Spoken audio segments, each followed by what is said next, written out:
Bharatiya Janata party ने दिल्ली में जीत दर्ज कर ली है, लेकिन सबसे बड़ी चुनौती बीजेपी के लिए अब मुख्यमंत्री के चेहरे पर और उस नाम पर मुहर लगाने की है। दिल्ली में सीएम चेहरे को लेकर गृह मंत्री अमित शाह के निवास स्थान पर मंथन हुआ। बीजेपी के राष्ट्रीय अध्यक्ष जेपी नड्डा भी इस मौके पर मौजूद रहे। कई ऐसे नाम हैं जिन पर चर्चा चल रही है। प्रवेश वर्मा और विजेंद्र गुप्ता प्रबल दावेदार माने जा रहे हैं। हालांकि सीएम चेहरे के इस रेस में करीब 5 बड़े नाम शामिल हैं। एक बैठक जो है वो की गई है गृह मंत्री अमित शाह के निवास स्थान पर। यह बैठक हुई जिसमें मुख्यमंत्री के चेहरे को लेकर, मुख्यमंत्री के नाम को लेकर चर्चा की गई है। आपको बता दें कि बीजेपी प्रदेश अध्यक्ष ने एलजी से मिलने का समय भी मांगा है। उपराज्यपाल से मुलाकात के बाद इस पर आगे की रणनीति बनाई जाएगी। वीरेंद्र सचदेवा ने एलजी से मिलने का समय मांगा है और 26 साल बाद बीजेपी दिल्ली की सत्ता पर काबिज हो गई है।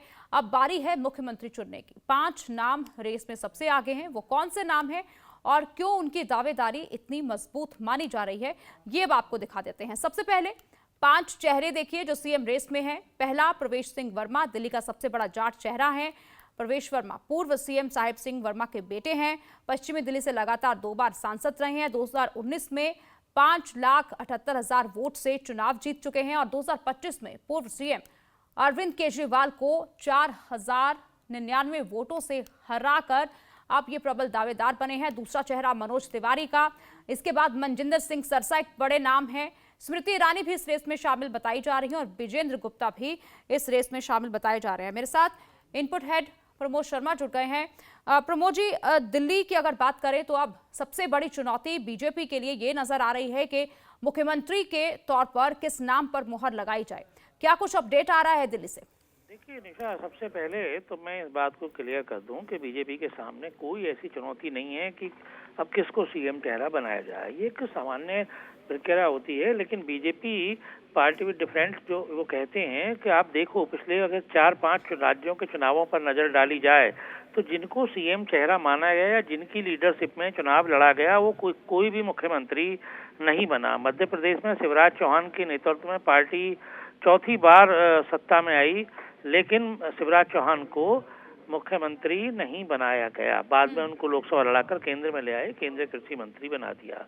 छत्तीसगढ़ में रमन सिंह 2 बार मुख्यमंत्री रहे थे, उनके नेतृत्व में पार्टी फिर से सत्ता में लौटी, लेकिन उनको विधानसभा अध्यक्ष बना दिया, लेकिन सीएम नहीं बनाया और विष्णुकांत साय को बना दिया। हरियाणा में नायब सैनी भी अचानक से प्रस्तुत हुए और इसके अलावा जो है आप जाइए राजस्थान तो वहां पर वसुंधरा राजे सिंधिया के नेतृत्व में पार्टी ने चुनाव लड़ा, लेकिन सीएम की जब बारी आई तो भजन लाल शर्मा वहां पर बनाए गए। मध्य प्रदेश में डॉक्टर मोहन यादव बनाए गए, जबकि दोनों पार्टी में तीसरी लाइन के नेता थे। मतलब जो तीसरी पंक्ति होती है उसके नेता माने जाते थे, पहली पंक्ति में या दूसरी पंक्ति में इनका नाम भी नहीं था।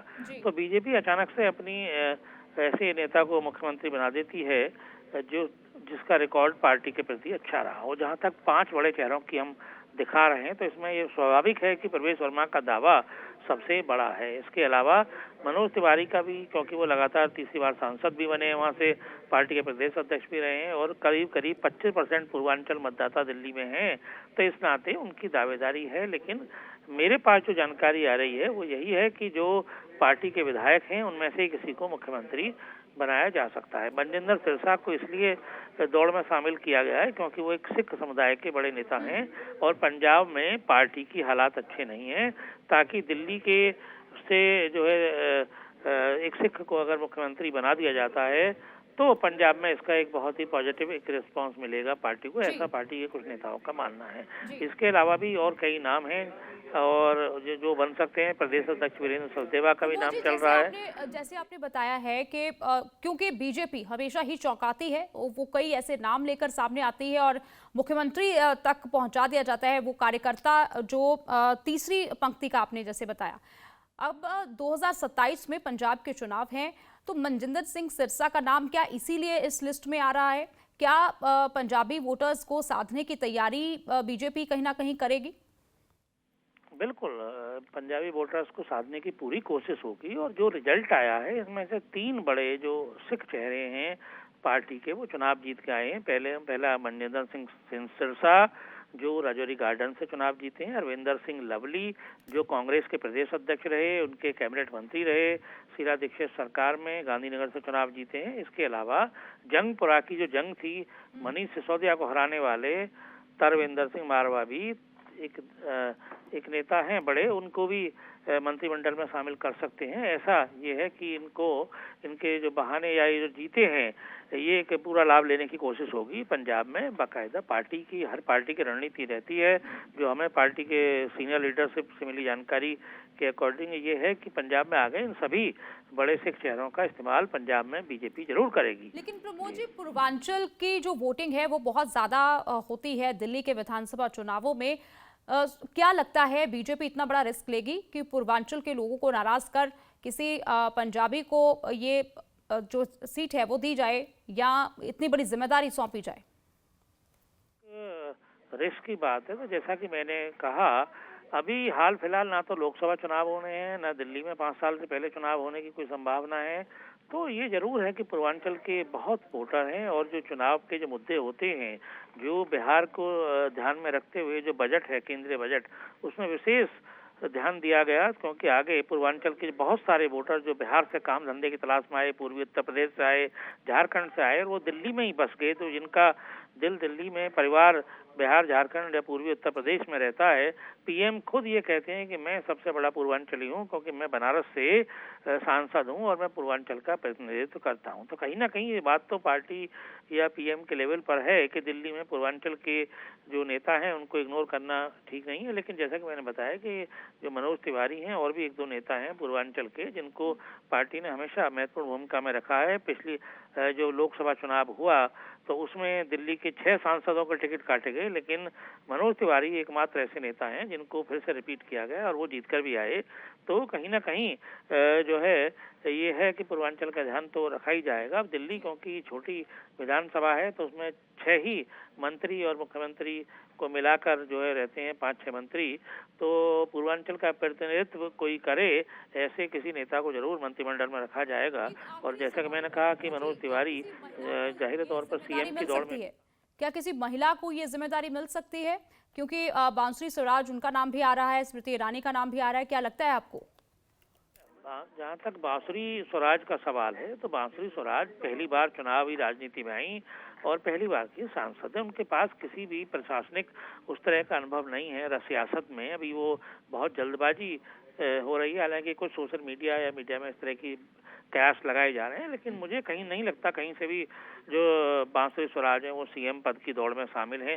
जहां तक स्मृति ईरानी का सवाल है तो दिल्ली में एक्टिव जरूर रही हैं, लेकिन स्मृति ईरानी को भी बहुत गंभीर उम्मीदवार नहीं माना जा रहा है। जो पार्टी के सोर्सेज हमारे कह रहे हैं, उनका कहना कि स्मृति ईरानी अमेठी में चली गई थी दिल्ली से और वहां जाके चुनाव हार गई।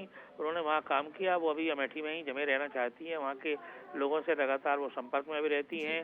लेकिन अगर पार्टी ऐसी कोई जिम्मेदारी देती है तो निश्चित ही एक तरह से ये पार्टी के अंदर भी ये सवाल उठ सकता है कि जब 48 सदस्य चुन के आए हैं विधानसभा के अंदर और एक से एक बड़ा नेता मौजूद है, तो फिर जो ना राज्यसभा, जो विधानसभा का मेंबर भी नहीं है, उसको आखिरकार क्यों थोपा जाए जिसका दिल्ली से सीधे तौर पर कोई अभी संपर्क नहीं है। तो मुझे नहीं लगता स्मृति ईरानी की दावेदारी भी कोई बहुत गंभीरता से होगी।